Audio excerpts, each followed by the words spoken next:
महाप्रभु श्री चैतन्य देव कलि पावना अवतार हैं। इनका पावन चरित्र कौन कह सकता है, क्योंकि स्वयं प्रभु हैं। जितना महापुरुषों से बना उतना गान किया।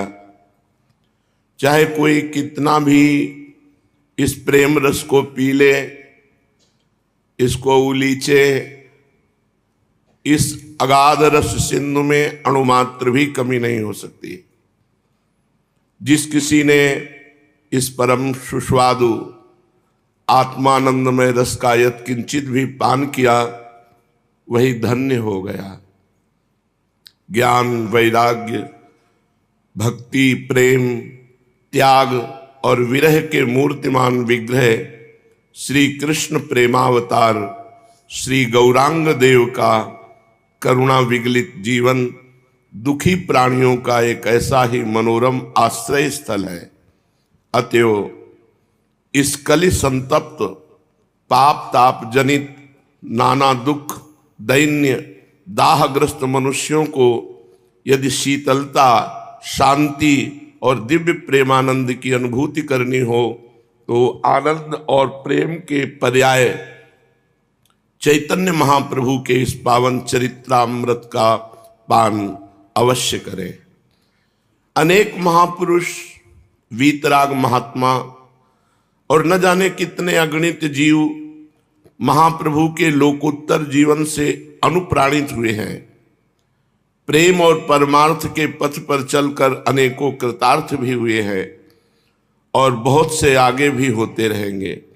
ऐसे महान चरित्र की ऐसी विलक्षण क्षमता और सर्वमान्य उपयोगिता को स्वीकार करके इस ग्रंथ की रचना श्री प्रभुदत्त ब्रह्मचारी जी ने की है। किसी संप्रदाय का आग्रह नहीं रखा। उन्होंने कहा कि हम भगवान चैतन्य देव का चरित्र नहीं गान कर रहे, हम भक्त चैतन्य देव का चरित्र गान कर रहे हैं, जिनके चरितामृत का पान करने से ऐसा वैराग्य उठता है हृदय में कि सर्वभोग त्याग की एक विशेष आशा प्रकट होती है। जब इसका अध्ययन कर रहे थे तो ब्रह्मावर्त विठूर से किनारे किनारे चल रहे थे, यही ग्रंथ साथ था। बस फिर ऐसा वैराग्य बढ़ा कि कमंडल, झोला, वस्त्र सब उतार के फेंक दिए। दिगंबर, पशुवत बिल्कुल व्यवहार शरीर के साथ, भूख, प्यास, गर्मी, सर्दी सब सहना और निरंतर भगवत चिंतन परायण रहना। बहुत समय तक चैतन्य चरितावली ने घोर वैराग्य में जीवन दिया, क्योंकि महाप्रभु चैतन्य देव का घोर वैराग्य और अनुराग में जीवन।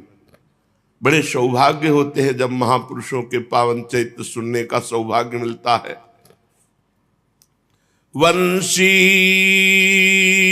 विभूषित करान नवनीर दाभात पीतांबरा दरुण बिंब फला धरोष्ठात् पूर्णेन्दु सुंदर मुखादर विंद नेत्रात् कृष्णात् परम किमपि तत्त्वमहं न जाने। जिनके कर कमलों में मनोहर बंशी विराजमान है और जिनके शरीर की आभा नूतन मेघ के समान श्याम है, जो करोड़ों बिजलियों की कांति प्रकाशित करने वाला पीतांबर धारण किए हुए हैं, जिनका मुख शरद पूर्ण चंद्रमा के समान सुंदर है, नेत्र कमल के समान कमनीय है तथा अधर बिंबा फल के समान लाल लाल है, ऐसे श्री कृष्ण को छोड़कर मैं कोई दूसरा परतत्व है ये नहीं जानता। अर्थात सर्वस्व तो यही वृंदावन विहारी मुरली मनोहर है। कदा वृंदारण्ये विमल यमुना तीर पुलिने चरंतम गोविंदम हलधर सुदामादि सहितम। अये कृष्ण स्वामिन मधुर मुरली वादन विभो प्रसीदेत्याक्रोशन निमिषम्यूने श्याम दिवसान। ऐसा कब होगा? पावन श्री यमुना जी का सुंदर पुलिन होगा, वृंदावन के सुंदर वनों में वंशी नाद करते हुए श्री लालजू महाराज श्री गोरे बलराम जी के साथ और समस्त सखाओं के साथ हमें दर्शन देंगे। दिखाई दे रहा है यमुना जी का पावन पुलिन है, नवीन कुंज है, लालजू के अधरों में वंशी है, साथ में बलराम जी और समस्त सखागण हैं। ऐसा मैं कब दर्शन करूंगा? हे मेरे प्राणनाथ, हे मेरे मदन मोहन, ओ मेरे चित चोर, मेरे ऐसे दिन कब आएंगे जब मैं तुम्हारी इस मधुर झांकी को देख पाऊंगा और पागलों की भांति हा कृष्ण हा कृष्ण ऐसा चिल्लाता हुआ अपने जीवन के संपूर्ण समय को निमिष की नाई बिता दूंगा। ऐसा कब होगा? प्यारे, तुमसे किस मुख से कहूं कि मुझे ऐसा जीवन प्रदान करो। चिरकाल से बड़े बड़े महात्माओं के मुख से सुनता चला रहा हूं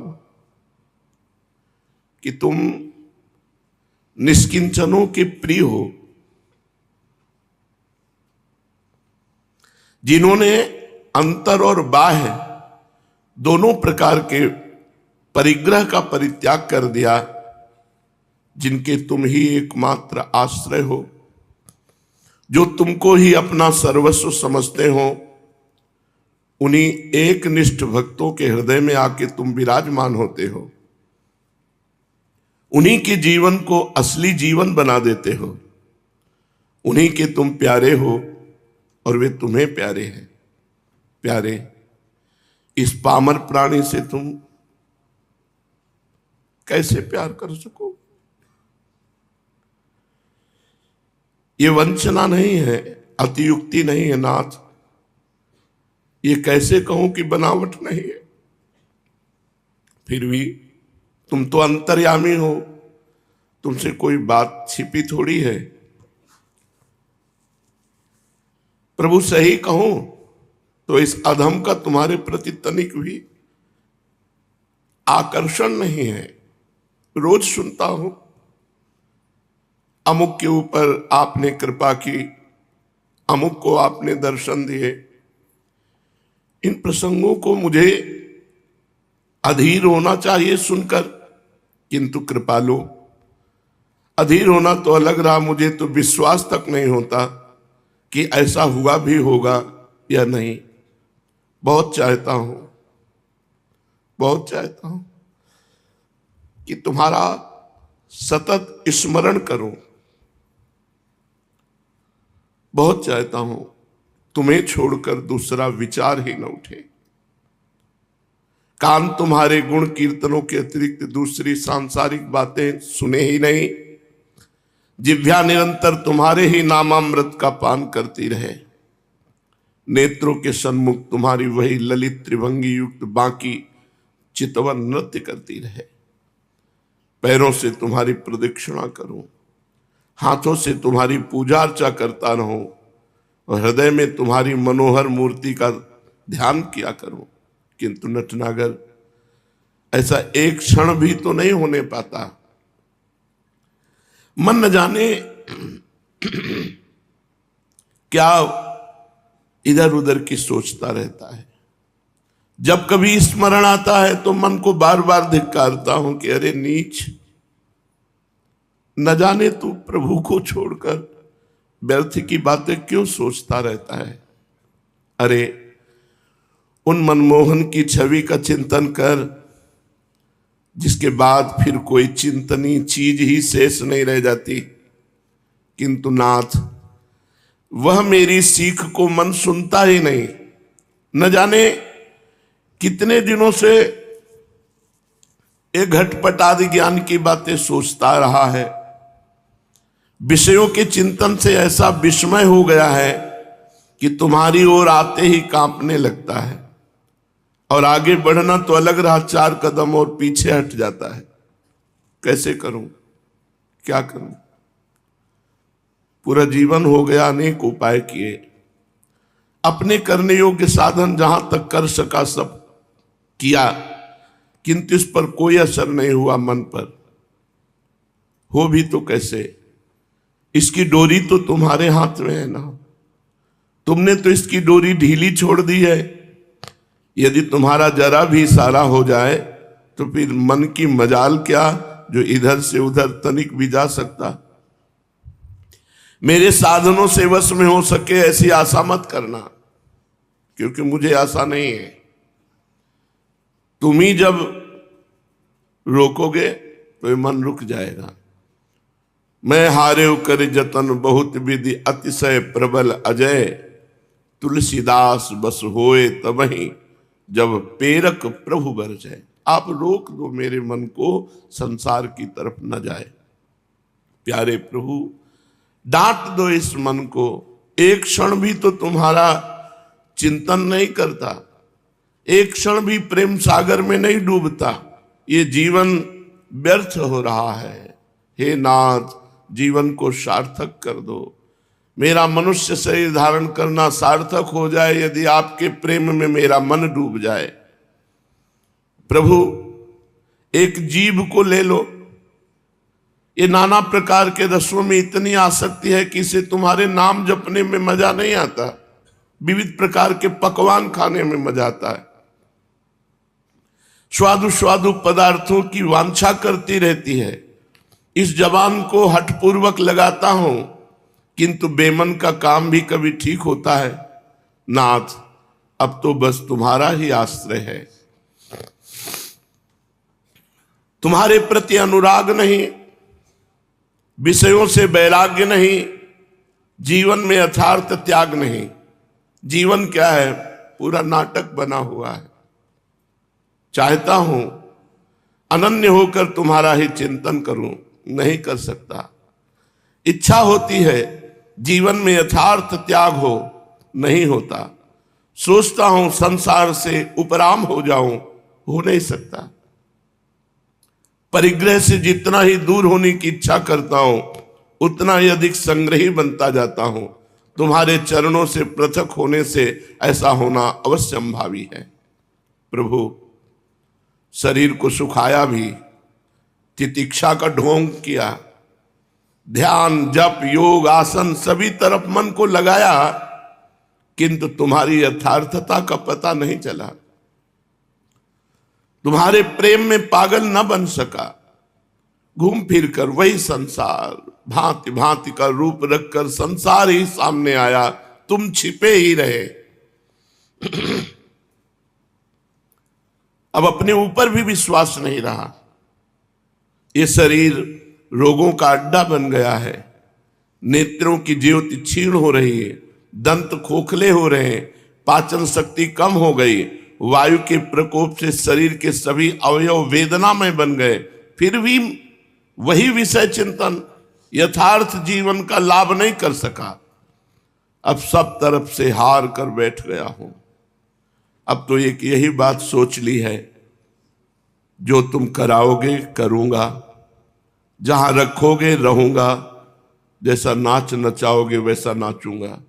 तो भी प्यारे, इस जीवन में एक ही चाह है, और वो चाह यह है, अंत तक बनी रहेगी, कि एक बार सब कुछ भूलकर तुम्हारे प्रेम में पागल हो जाऊं। इस जीवन की एक चाह है, और वो चाह पूरे जीवन बनी रहेगी कि एक बार सब कुछ भूलकर केवल तुम्हारे प्रेम में पागल बन जाऊं। तुम्हारे चरणों में पागलों की भांति लोटपोट हो जाऊं, यही एक चाह है। सभी सांसारिक वासनाएं जब नष्ट हो जाएंगी, जब एकमात्र तुम ही याद आते रहोगे, सोते जागते आठों पहर तुम्हारी मनोहर मुरली की मीठी मीठी ध्वनि ही सुनाई देती रहेगी, तुम्हारी उस मंद मंद मुस्कान में ही चित्त सदा गोते लगाता रहेगा, और मैं सभी प्रकार से लज्जा संकोच भय को त्याग कर पागलों की भांति पुकारूंगा और नाचूंगा आपके लिए, मेरा जीवन धन्य हो जाएगा, ये शरीर लेना सार्थक हो जाएगा। प्रभु मुझे रोने का वरदान दो, मैं रोता रहूं, पागल की भांति सदा रोऊं, उठते बैठते सोते जागते सदा आंखों में आंसू भरे रहूं, रोना ही मेरा जीवन हो जाए, ऐसी कृपा कर दो। खूब रोऊं, हर समय रोऊं, हर जगह रोऊं, जोर जोर से रोऊं, और चैतन्य देव की भांति चिल्ला उठूं, हे देव हे दयति हे भुवनैक बंधो, हे कृष्ण हे चपल हे करुणैक सिंधो, हे नाथ हे रमण हे नयनाभिराम, हा हा कदानुभवितासि पदम दृशोर में। हे गुरु स्वरूप प्रभु, तुम्हारे पाद पद्मों में कोटि कोटि प्रणाम है। हे अंतर्यामीन, तुम्हारे अनंत गुणों का बखान यदि शेषनाग भी अपने सहस्त्र मुखों से सृष्टि के अंत तक अहर्निश करते रहे तो भी उनका अंत नहीं होगा। मैं क्षुद्र प्राणी भला तुम्हारी विमल विरदावली का बखान किस प्रकार कर सकता हूं। जब शेष जी तुम्हारी महिमा नहीं पार पा सकते तो मैं एक मनुष्य शरीरधारी क्या आपकी महिमा का बखान करूं। फिर भी तुम जाने जाते हो, तुम अगम्य हो, तो भी अधिकारी साधक तुम तक पहुंचते हैं। तुम अनिर्वचनीय हो तो भी शिष्य प्रशिष्य परंपरा से मिलकर तुम्हारा निर्वचन करते हैं। तुम निर्गुण हो, निराकार हो, फिर भी भक्तों के प्रेमवश तुम सगुण साकार होकर प्रकट होते हो। मनीषी तुम्हारे तत्व को परोक्ष बतलाते हैं तो भी तुम प्रत्यक्ष होकर शिष्यों की पूजा अर्चा भक्तों की ग्रहण करते हो। हे गुरुदेव स्वरूप प्रभु, हे प्रभु स्वरूप गुरुदेव, इस प्रकार तुम्हारे रूप को बारंबार नमस्कार है। हे ज्ञानावतार गुरुदेव, मेरी पात्रता अपात्रता का विचार न करना। पारस लोहे की पात्रता की ओर ध्यान नहीं देता, वो तो सामने आए हुए हर प्रकार के लोहे को सुवर्ण कर देता है, क्योंकि उसका स्वभाव ही है लोहे को कंचन बनाना। तो तुम्हारे योग्य पात्रता क्या इन पार्थिव प्राणियों में कभी आ सकती है? नाथ, अपने स्वभाव की ओर ही ध्यान रखना, हमारी तरफ न देखना, अपने स्वभाव की तरफ देखना। तुम्हारे दयालु स्वभाव की प्रशंसा सुनकर मैं अपने जीवन को तुम्हारे श्री चरणों में समर्पित करने आया हूं। प्रभु, संभवतः ये तुम्हें प्रिय लगेगा, यद्यपि तुम निरपेक्ष हो, तुम्हें कोई अपेक्षा नहीं, पर मेरी प्रार्थना स्वीकार करो। मुझे अपने श्री चरणों में शरण दो। तुम्हारे पाद पद्मों में मेरा कोटि कोटि प्रणाम है। हे त्रिगुणातीत, मैं तुम्हारी दया का भिखारी हूं। हम नेत्रहीनों को एकमात्र तुम्हारा ही आश्रय है। अज्ञान अंधकार ने हमारे नेत्र ज्योति को नष्ट कर दिया है।